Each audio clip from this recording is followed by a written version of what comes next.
Nos acompaña desde los estudios de la capital el doctor Pavel Muñoz. Doctor, muy buenos días. Antes de entrar a los temas que nos atañen, el presidente Lenín Moreno, acuñado en Alianza País, se ha reunido con el vicepresidente de Estados Unidos con propósitos concretos. ¿Por qué el bloque correísta se opone o no ve de buena manera un acercamiento con los Estados Unidos? Lenín, buenos días para usted, para la ciudadanía sobre todo. En realidad yo creo que la política que pueda tener el gobierno debe ser amplia con todos los países posibles, siempre y cuando se anteponga principios de la autodeterminación de los pueblos, que no se le imponga ninguna medida, digamos, de ningún carácter comercial, económica, de lo que llaman seguridad jurídica o de otro ámbito al caso ecuatoriano.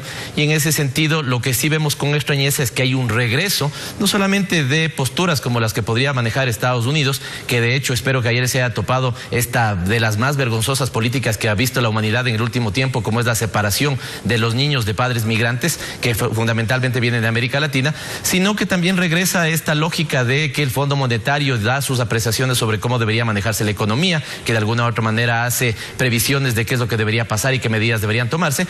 Así que esto es lo que usted sabe, siempre nos opusimos. Nosotros dijimos que había que tener relaciones con todos los países del mundo, siempre basándonos en este principio, la autodeterminación de los pueblos, el respeto a sus marcos jurídicos, normativos, políticos en cada caso, y si es que esto es así, qué bueno que así sea. Pero como le digo, me parece que más bien asistimos a la recuperación de mecanismos donde las recomendaciones, las recetas, ¿no es cierto?, el Estado ecuatoriano las empieza a implementar.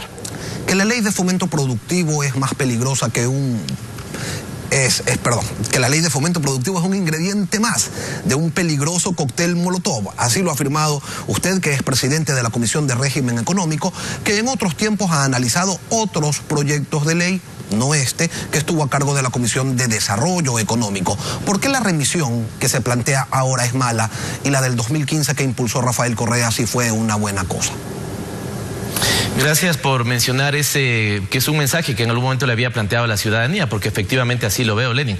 Si usted suma en una economía dolarizada, y esta es una economía dolarizada, cosa que debemos tener absolutamente claro, el regreso de los tratados bilaterales de inversión, si a eso le suma una necesidad sin beneficio de inventario de acuerdos comerciales, si a eso le suma quitarse las posibilidades de manejo de liquidez interno, si a eso le suma la necesidad de buscar requerimiento de deuda externa por cerca de 14.000 millones de dólares, si a eso le suma un conjunto de renuncias fiscales, no agite mucho porque la explosión puede ser muy dura, Lenín. En ese sentido es lo que hemos señalado. Yo he señalado particularmente que veo que esto es un ingrediente más en un cóctel Molotov para la economía ecuatoriana en el mediano plazo.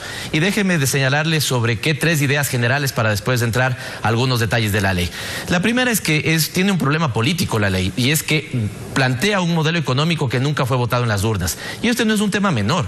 Cuando usted ve que el 65% de la población en cualquier encuesta disponible no confía de la política económica que está tomando el gobierno, o más del 70% de la ciudadanía cree que el país está caminando que va por el camino equivocado, tenemos un problema.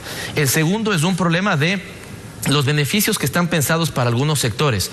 ¿Son beneficios iguales para el conjunto de la economía? Temo que no, Lenín, y ahí tenemos un segundo problema. Y el tercero, nada más, en el mediano plazo esta ley puede poner en riesgo la dolarización. Yo creo que si no se toman los resguardos necesarios, sí lo puede hacer. Y ustedes que hacen periodismo de investigación, fíjense qué pasó con la ley del 94, con esta idea termino. La ley del 94 se aprobó con bombos y platillos en ese año, y 5 años después la tuvimos que llorar amargamente con la salida de cerca de 3 millones de ecuatorianos a buscar vida en países como Italia, Estados Unidos o España. Así me parece que es de compleja esta ley. Doctor Muñoz, usted lo que está diciendo entonces es que el gobierno de Lenín Moreno recibió un Ecuador con una economía boyante, con una salud económica maravillosa, y que en poco más de un año se han deteriorado las cosas. Mire, nuevamente voy a una opinión ciudadana. Si usted a la gente le pregunta si cree que este año estamos mejor que antes, le dice que no, que cree que estamos peor. Recibimos una economía convaleciente. Yo creo que el gobierno recibió una economía convaleciente. ¿De qué tipo de enfermedad? De una enfermedad que se generó para todos los países latinoamericanos en el año 2014, 2015 y que se extendió hasta el 2016. ¿Por qué esa economía era convaleciente? Porque este gobierno ya pudo tener una economía en crecimiento. Porque el año anterior hemos crecido al 3%, Lenín. Digamos, y usted vio las declaraciones que hizo el propio Fondo Monetario Internacional diciendo que le sorprendía gratamente que las medidas que había tomado el Estado ecuatoriano le permitieron salir prontamente de la crisis. Usted, cuando me preguntaba, por ejemplo, el tema de las remisiones comparadas con las del 2015, le digo, por ejemplo, el concepto no es malo, las remisiones se pueden utilizar, sí, es cierto, pero si usted analiza el año 2015, cuando se hicieron esas remisiones, la economía tenía previsión de decrecimiento, el barril de petróleo estaba a $20 por cada barril, ¿no es cierto?, y teníamos una crisis por el sector externo. En este momento tenemos una economía que ha crecido al 3%, un barril que ha superado $70, ¿no es cierto?, su precio por cada barril, y en ese sentido la pregunta es, ¿caben las remisiones tan extendidas en el tiempo a todos los sectores? Solo los 50 grupos más grandes llegan a sumar $1.300 millones en deudas al fisco. Entonces es un tema para analizar, evidentemente. Y en el 2015 también fueron los grupos económicos más grandes los que se beneficiaron, doctor Muñoz. Además, usted señala cuáles eran las situaciones, las condiciones económicas del país en el 2015, pero en el 2018 resulta que no hay liquidez y el país tiene que destinar una ingente cantidad de recursos al pago de deuda externa que fue contratada en condiciones, no sé, póngale usted el adjetivo que prefiera. Pero, Lenin, voy a ese punto donde me parece que hay contradicciones. Cuando en el 2015 se hizo, usted dio 60 días y 90 días para aplicar esas remisiones.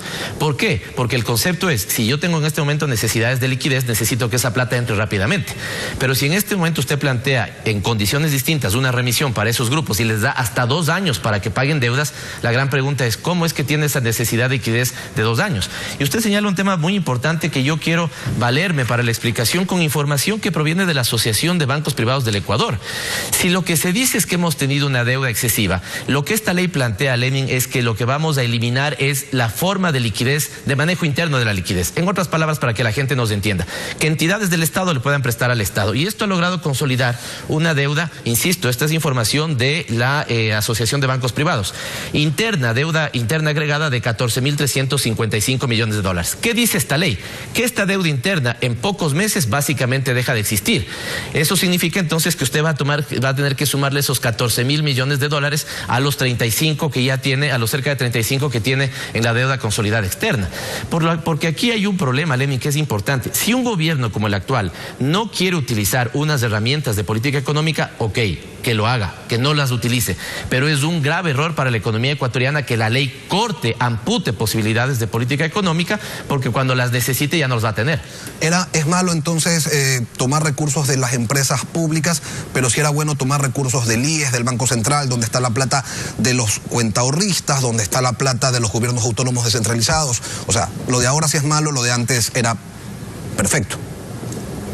No, yo digo que las herramientas se han utilizado. Justamente le cambio la pregunta al revés. ¿Por qué si se dice que lo que antes era malo, hoy se sigue haciendo las mismas políticas?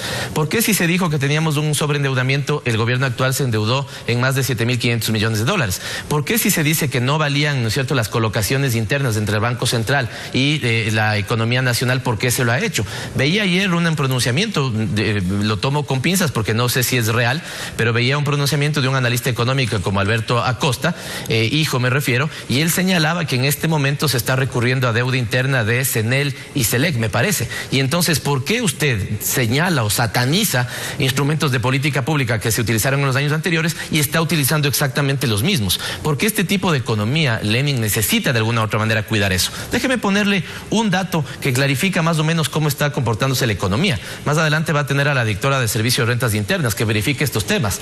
Pero el IVA de operaciones internas, del que es del comercio local, ¿no es cierto?, no se llega a cumplir su meta y se alcanza solamente el 91%.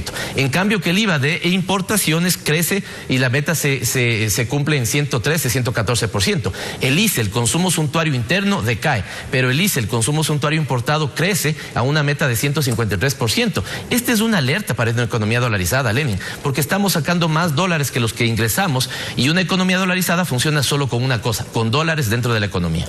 Brevemente, doctor Muñoz, nos hemos extendido en otros temas que no estaban previstos, pero su criterio sobre la incorporación o este bypass que se le hace a la Constitución, incluyendo en este proyecto a los tratados bilaterales de inversión.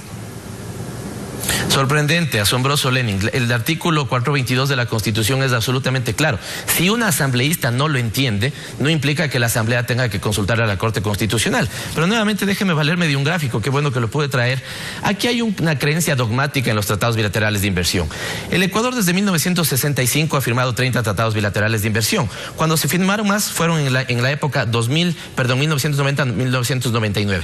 Ahí tuvimos menos formación de capital bruto. ¿Qué significa esto? Que la inversión privada y la inversión pública fueron menores en estos años. Fíjese cómo creció en los años que tenemos ahora, ¿no es cierto? Y las fuentes del Banco Mundial. La pregunta, Lenin, para el análisis es, ¿hemos tenido más inversión cuando hemos firmado TBIs? Lastimosamente la evidencia empírica dice no. La segunda pregunta, ¿hemos tenido inversión de qué países? ¿De países que tenemos firmados TBIs o tenemos más inversión de países con quienes no tenemos firmados TBIs?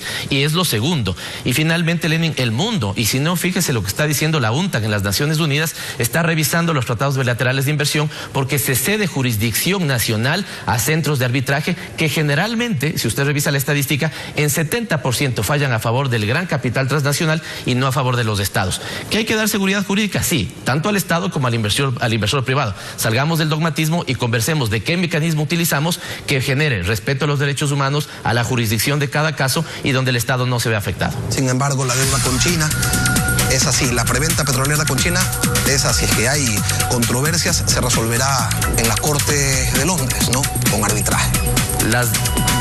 Pero eso es lo lastimoso, que tengamos esos mecanismos, digamos, y esto es lo que debemos cuidar en el largo plazo en la economía ecuatoriana. Pavel Muñoz, asambleísta del ala correísta, gracias por habernos acompañado esta mañana.